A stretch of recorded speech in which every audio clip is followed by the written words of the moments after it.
welcome to Random Thoughts Thursday. My name is MaddiKempf. I'm very excited because I have another amazing interview to share with you, and this is a lady who I very much admire and have looked up to for a long time, and after getting to talk to her a little bit more, meet her in person and interview her, I admire her even more. She's wonderful. So I'm very excited to share with you the interview with four-time NFR qualifier and barrel racer Michele McLeod. Michele McLeod, Whitesboro, Texas. Slick. Come on, Michele.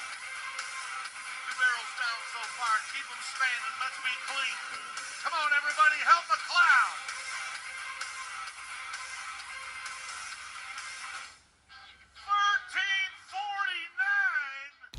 I'm honored that Michele would take some time to interview with me. She's a really amazing lady, very humble and very down to earth, and her story is really unusual. She was in an accident with a horse named Sky and made a comeback, got back on that horse as well as Slick, and continued to compete, and I think that's just really admirable. So I'm excited that you get to learn a little bit more about Michele today. Well, I'm here with Michele McLeod, four-time NFR qualifier and barrel horse trainer. Something interesting about you is that you didn't come from a horse family either. So can you tell me a little bit about yourself and how you got started in barrel racing? Yes, I was the kid that loved the horses.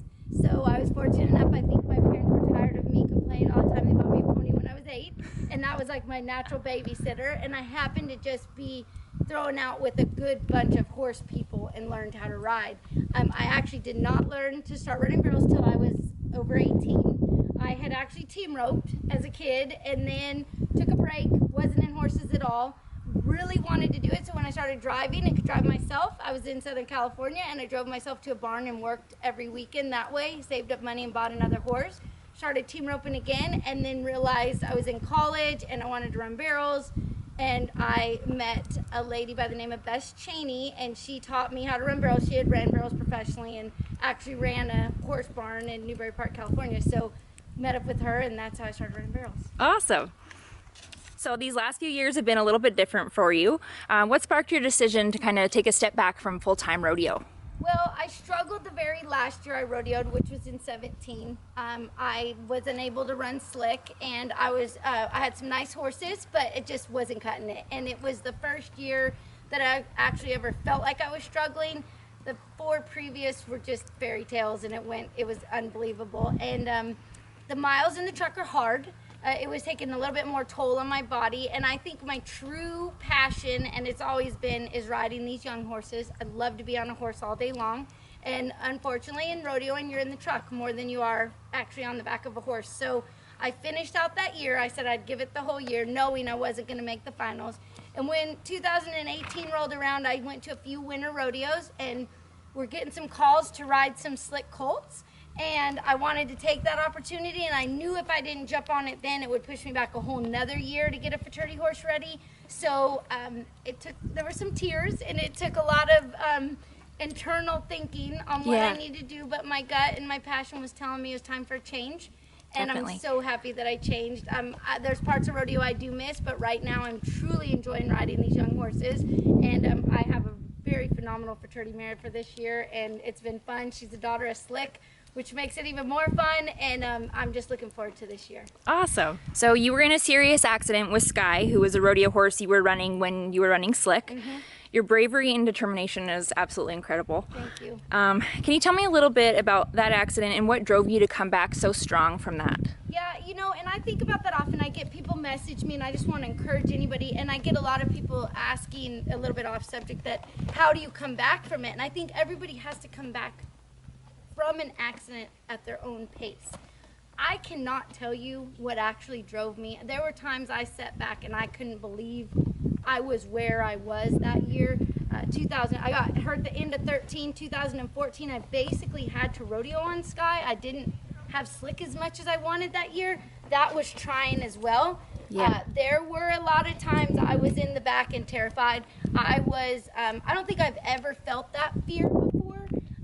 But being hurt like that and kind of on an intimidating horse, she was very big and powerful and definitely phenomenally talented, but had her quirks. And there were several rodeos that year I just turned out in situations that weren't good in the back, and I didn't feel safe, and I thought I was going to be too intimidated. I just turned out. how I come back, I think about that often, and I don't know, now as I'm growing older and thinking about it, a lot of it had to do with my faith. And I just had to turn inward and said, if this is the plan that I'm supposed to be on, I'm willing to do it, just take care of me. And obviously he did, and that year at the NFR, I was sat there and I ended up running her at the 2014 NFR, and I was in the alley one night and I just looked down at Johnny that hauled with me, and I looked at him and I said, how did we get here? Like, how are we here? And I had a phenomenal finals that year, and she did wonderful. First horse to win me a go-around buckle at the NFR, and a lot of history in that. And Sky and I kind of had a different relationship, nowhere near the relationship Slick and I had, but looking back at it, phenomenal horse, and just I feel blessed to have ever been able to ride her and experience that with her. You know, and I think you're throwing things in your life to overcome, or to not even overcome, to build yourself and grow on. Right. And I think it helped me. There's a lot of things that helped me. Number one, it helped me learn patience. I'm kind of an overachiever, go 9-0, everything's got to be done. And I think looking back, I've quieted down some after that. I've learned to let things kind of roll. Things don't have to be perfect. Take what you get and enjoy it while you have it. And I think there were a lot of lessons involved in that. Definitely. So you and Slick have such an incredible connection. I remember actually seeing this video of someone, I think it might have been one of your daughters, was holding the phone up and you were on speakerphone, yes. and he knew it was you. Yeah. So cool. Do you credit him as well with helping you come back to barrel racing after such a serious accident? Oh yes, I don't think that I ever would have got back on that quick. I had such confidence in him, and I was so, once I got in the saddle and sat on him, I really didn't even have to think. Like, and the first few runs I made back, he did it. I was just up there and holding on and talking to him, and one of the runs was at Fort Worth at that timed event challenge, and I left the alley probably the hardest to stride, and I think I froze, and he just slowed down, and I could hear everyone in the crowd going, go ahead, go ahead. He was just taking care of me, and I told my girls and, you know, everyone that was helping me, I said, I don't think I could have done this if it was any other horse but him. Yeah. And that year he carried me through. That was the year, if I would win around, I would stay on him for the victory lap. I was too intimidated or chicken to get off of him and get on something else. And it just showed what an incredible horse he is, that he could run the barrels and then turn around and go in and do a victory lap. Yeah. And I would just tell him going through there, okay, we're doing a victory lap, don't run hard. And then he would just listen. So he's an incredible horse, and I'm so fortunate and blessed to be able to have spent those years with him. I miss him every day, but life changes, and you know, you have to move on and move forward and do different things, but to be able to have him in my life for those years and experience what I did with him was absolutely incredible. Oh, no kidding. So how does it feel to have had the opportunity to be so successful on Slick and now have the ability, I guess, the opportunity more so, to have success with his babies? It's incredible. And when you ride a horse like that, I tend to build relationships with my horses. And so the whole time riding him, I was like, it's going to be so much fun to ride his babies. And when I was fortunate enough to get his daughter, we call her Una, Mary Hopper sent her to me last spring. The first few times I rode her, I was like, wow, she feels a lot like her dad. And then I said, don't get in that mode, just ride her for who she is. Each horse is different. And as time went on, you know, I kept telling Mary, her owner, how nice she was. And I said, she's really nice. And okay. And just let her come on at her own deal. And didn't really know she would be as fast as she's being right now. But I worked a lot on her being correct and riding correct and turning correct. And obviously she showed it. But it's incredible, and it's a neat feeling. Slick always, I said from the minute I ran Slick, it was like an e-ticket ride at Disneyland, and this filly's a lot the same way. I always come out with a smile on my face.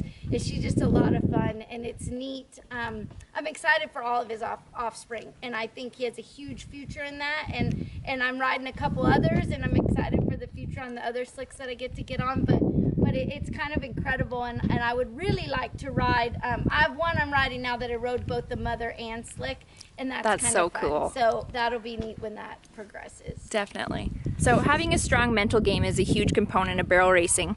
How do you stay mentally strong? For For me, I stay with them myself. So I think it's way more of a mental game than people realize. And I think I see barrel racers out there and I hear them, and they're creating more of their own problems than they need to. Unfortunately, for me, being a little bit older when I started rodeoing, I couldn't really haul with a lot of people. I couldn't, for myself, handle the over-analyzing and all the questions or why did this and this. I would go over it once or twice and go on.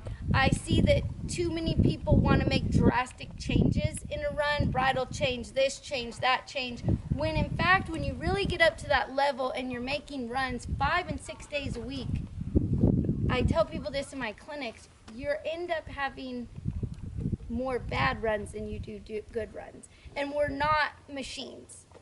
These guys are not machines. So you have to be able to ride that wave. And where I see people that are phenomenally talented, have the horse, and just don't make it there, I think it's them themselves playing more havoc on.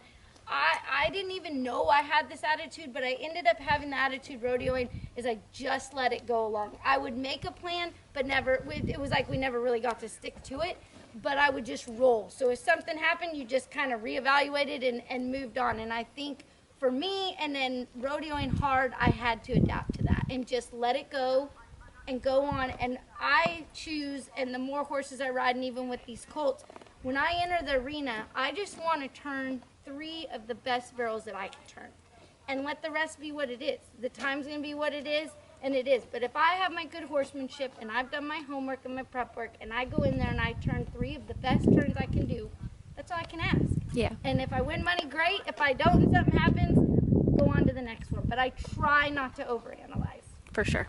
Yeah. Okay, So rodeoing, I look back and I analyze it, and I think it was a blessing that I actually didn't make my first NFR till my 40s.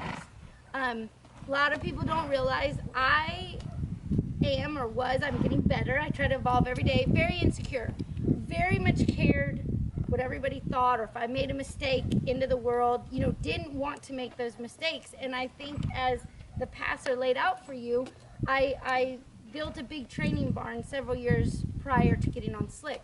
So I was riding 10 to 12 to 13 horses a day, which kept me physically where I needed to be, and also changed the mentality. It wasn't that nervousness went away, because when you go from one horse to one horse to one horse, or you're taking babies and you're going and exhibitioning or time only and you're doing jackpots, it's not perfect. You have to, it's a very humbling sport. So when I learned to roll with that, my security level grew. I was more comfortable just being in the saddle every day. And then as the rodeo was thrown at me, I specifically remember the first year in 13 after placing so well at Cheyenne and leaving and driving up to Montana, I looked at Johnny and I said, I don't think I could have done this several years ago. I think the mental aspect would have intimidated me so much. Yeah. But when I rolled in there, I was like, oh, it's a barrel race. It's not who I'm running against, who's there, who's a world champion, who's not. It was, I'm there to turn 3 of the best barrels that I can turn, and let's see what happens. And obviously it happens in everybody's life for a reason, but I see some of the younger girls get caught up in it too much. And I've heard multiple world champions and professional people say this, barrel racing or the sport is not who you are, it's what you do. And until we find who we are as a person, you have to grow with that. And everybody, I grow every day now. I'm still trying to find out, I'm 48 years old, but I really look back and I don't know that I would have had this success. I would have probably been a little too intimidated. So people that message me and ask about that, I think feed on that intimidation, grow on it, find it and get better. And we're all scared at different points in our life. It doesn't care who you are. I'm sure you can pull anybody that's won any sport and done anything. That's kind of what fuels our fire. So I try to build on that, and sure enough, I get nervous going these fraternities. You know, I've been in fraternities in years, and I'm like, wow. And then I go, this is fun. This is what I want to do. This is what I'm prepping to do. This is what my work's showing. So I encourage everybody, just feed on it. Yeah. Go, push forward. Do you have any advice for barrel racers with their sights set on making the NFR? Yeah, I think, to be honest, I hear that all the time, and I get messages oh, I'm going to try to make the NFR. And my suggestion is take little steps.